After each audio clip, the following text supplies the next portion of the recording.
दोस्तों, हमारे दोस्त कमलेश जी पेशे से वकील हैं, आर्टिस्ट भी हैं, हमारे दोस्त हैं और बहुत ज्ञान रखते हैं, हर क्षेत्र में ज्ञान रखते हैं।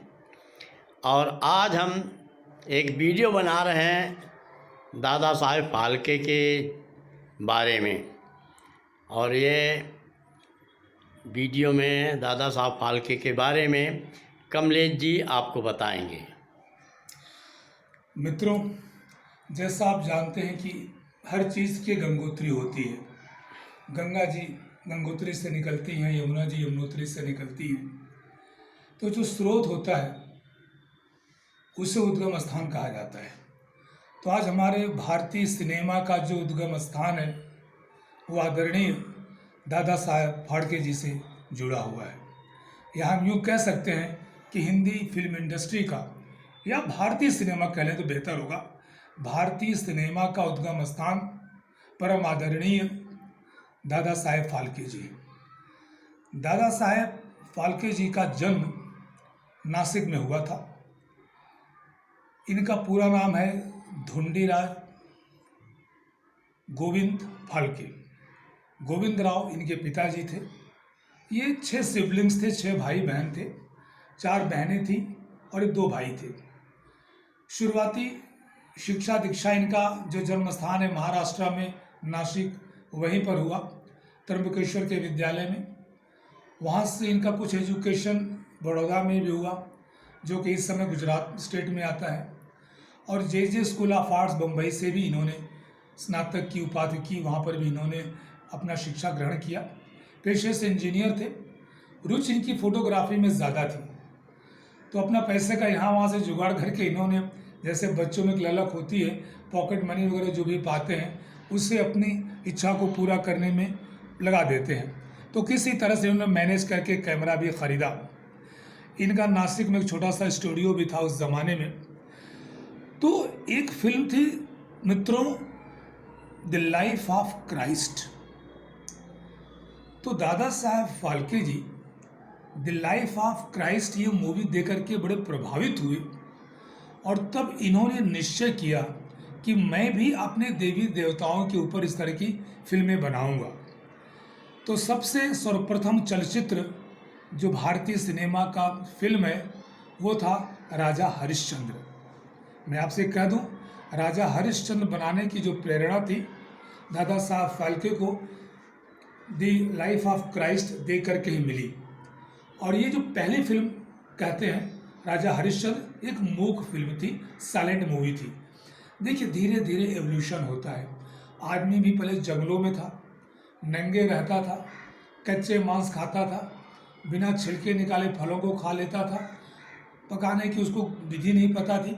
तो धीरे धीरे जंगलों से निकल करके वो नदी के किनारे आकर सेटल हुआ, छील करके फलों खाना शुरू किया। जानवरों के मारने की जगह पर जो दूध वाले जानवर होते थे उनको डोमेस्टिकेट करना, पालना शुरू कर दिया। धीरे धीरे खेती शुरू करने दिया, खेती शुरू किया, फिर टाउन बने, शहर बने, नगर बने, महानगर बने।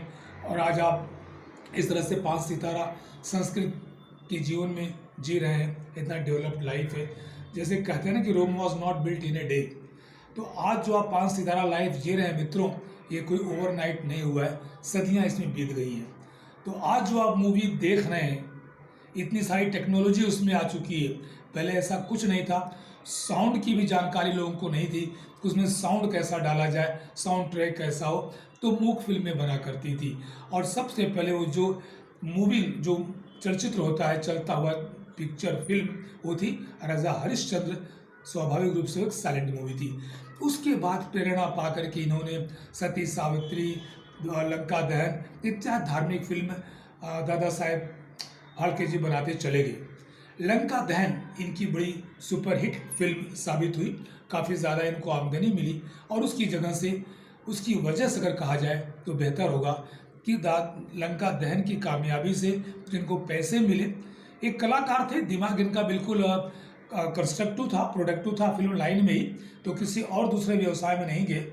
वहाँ से जो भी प्रॉफिट हुआ, फ़ायदा हुआ, अन्य फिल्मों को बनाने में इन्होंने व्यतीत किया।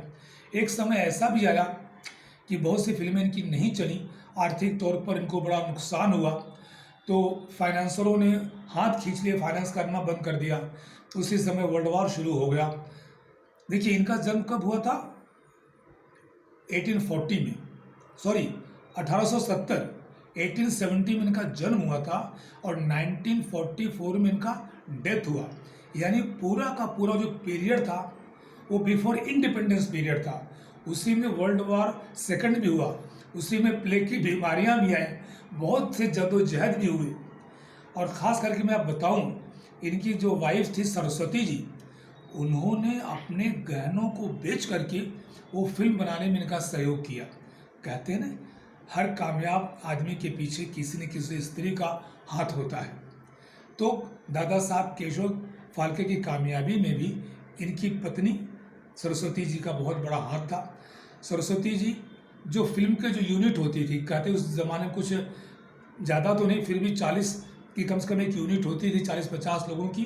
पूरी यूनिट का भोजन बनाना और उसके बाद रात में उन सारे नेगेटिव को परफॉर्मेट करना, डेवलप करना, प्रोसेसिंग करना इत्यादि काम वो किया करती थी। जहाँ तक उनसे हो सकता था दादा साहब केशव फाल्के जी का वो हाथ बटाती थी। तो मित्रों धीरे धीरे दादा साहब फाल्के, जैसा मैंने आपको बताया, राजा हरिश्चंद्र, सती सावित्री, लंका दहन और बहुत सारी इस तरह की धार्मिक फिल्में बनाई। और धार्मिक फिल्मों के साथ साथ इन्होंने ऐतिहासिक फिल्मों पर भी रिसर्च किया, ऐतिहासिक फिल्में बनाई जो बहुत ज़्यादा कामयाब हुई। तो भारतीय सिनेमा के जनक के रूप में जाने जाते हैं। जब स्थिति खराब होती है, एक जैसा समय नहीं रहता। आपने देखा होगा बहुत सारे करोड़पति अरबपति की भी स्थिति वक्त की मार बड़ी गहरी होती है। तो इससे अछूते दादा साहब फाल्के जी भी नहीं रहे। एक बार हिंदी सिनेमा जब अपना सिल्वर जुबली मना रहा था, हिंदी सिनेमा का सिल्वर जुबली जब मनाया जा रहा था, उस समय पृथ्वीराज कपूर जी भी थे और बड़े बड़े जहांगीरदार साहब मंच पर बैठे हुए थे। तो उनकी नज़र गई तो देखते हैं कि ऑडियंस में दादा साहब फाल्के बैठे हुए हैं। उनको बड़ा आश्चर्य हुआ। तुरंत पृथ्वीराज कपूर जी और वो जहांगीरदार साहब ने उनको मंच पे बुलाया और जिसके ऑर्गेनाइजर थे उनको बहुत डांट पिलाई। बोले आप जानते हो कौन है ये? दादा साहब फाल्के, जो कि भाई जनक है हिंदी सिनेमा के, और 25वीं वर्षगांठ मनाई जा रही थी भारतीय सिनेमा की, जुबली। तो उनको स्टेज पर बुलाया गया, उनका मान सम्मान किया गया। उस समय उनसे 2 शब्द बोलने के लिए कहा गया।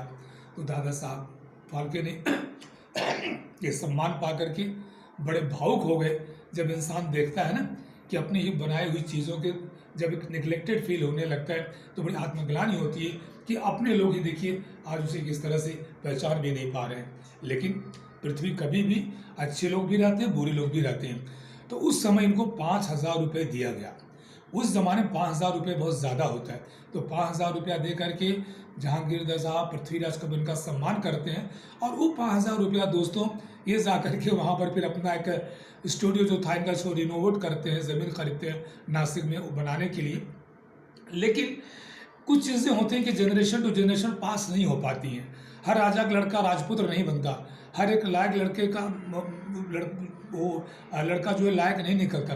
कभी कभी कुछ लोग उस विरासत को कैरी ऑन नहीं कर पाते, तो उनके बच्चे उस चीज़ को आगे कैरी ऑन नहीं कर पाए। रिश्तेदारों ने मिल करके उस ज़मीन को, जो कि एक निशानी थी, एक मेमोरियल था, दादा साहब फाल्के जो कि भारतीय सिनेमा के जनक थे, उस ज़मीन को उन्होंने बिल्डर के नाम पर बेच दिया।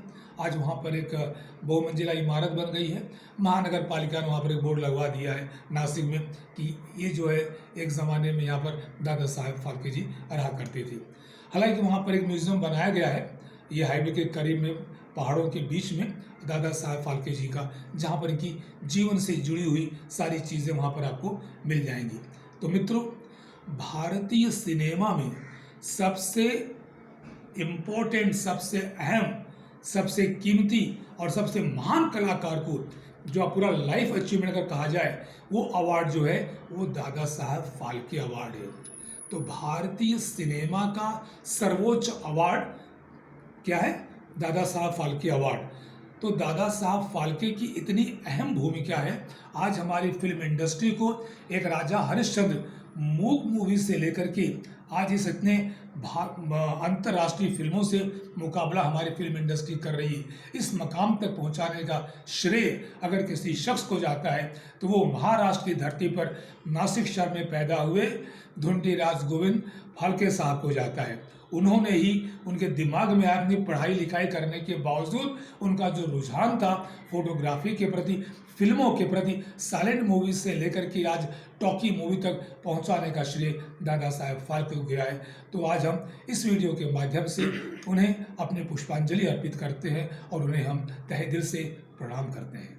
धन्यवाद मित्रों। दोस्तों, आजकल मैं जब देखता हूं कि जो फिल्म इंडस्ट्री के पुराने और नए लोग हैं धीरे धीरे कर दादा साहब फाल्के जी को भूलते चले जा रहे हैं, तो आज मेरे मन में विचार आया कि हमारे यहाँ कमलेश जी आने वाले हैं। तो मेरे पास एक अखबार का छोटा कार्टन था जिसमें हम पूरा दादा साहब फाल्के के बारे में नहीं बता सकते थे। हमने कमलेश जी से बताया कि हम दादा साहब फाल्के के बारे में अपने चैनल में बताना चाहते हैं, और जो तमाम नए लोग हैं, जो फिल्म के लोग हैं और जो आजकल फिल्म से संबंध रखते हैं, वो लोग दादा साहब फाल्के के बारे में जानें। तो कमलेश जी ने हमें और आपको दादा साहब फाल्के के बारे में बहुत अच्छा बताया। दोस्तों, आप दादा साहब फाल्के के बारे में जानें। एक महान व्यक्ति थे और फिल्म इंडस्ट्री के तो जनक हैं। और हमारे चैनल को देखते रहें, लाइक करें, सब्सक्राइब करें। नमस्कार। बहुत बढ़िया।